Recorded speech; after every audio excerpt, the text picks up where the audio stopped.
మోషే భక్తుడు బ్రతికిన దినములన్నీ ఎన్ని? 120 సంవత్సరాలు. 80 అంటే అధిక బలం అన్నాడు. దేవుడు 120 సంవత్సరాలు ఇచ్చాడు. పోనీ 120 సంవత్సరాలు ఇచ్చిన తర్వాత చనిపోయాడా? ఎక్కడ చనిపోయాడు? సమాధి ఎక్కడా తెలియదు. చాలామంది భక్తులు అనడం పరలోకానికి తీసుకుని వెళ్ళాడని, కొందరు నేను బ్రతికే దినములన్నీ కృపాక్షేమములు నా వెంట వస్తాయి, ఇలాంటి ప్రతిగానములతో హైదరాబాద్ బ్యాప్టిస్ట్ సంఘంలో ప్రతి పురుషుడు స్త్రీ, ప్రతి కుమార్తె కుమారుడు, ప్రతి తల్లి తండ్రి, ప్రతి వృద్ధురాళ్ళు నాన్న నాన్న లేకపోతే అమ్మమ్మ తాత ఏదన్నా కానివ్వండి, దావీదు భక్తుని వలె నా గిన్నె నిండి పొర్లుచున్నది. ఎంత మంచి మాట!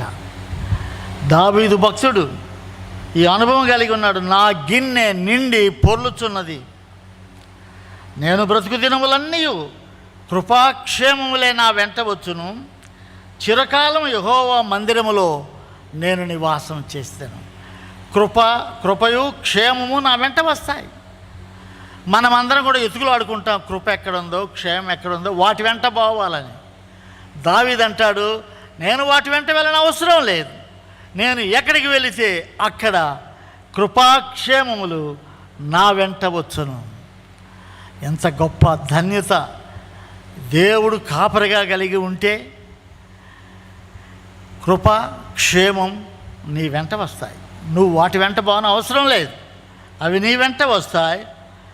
బ్రతుకు దినములన్నీ కృపాక్షేమములు నా వెంట వచ్చును.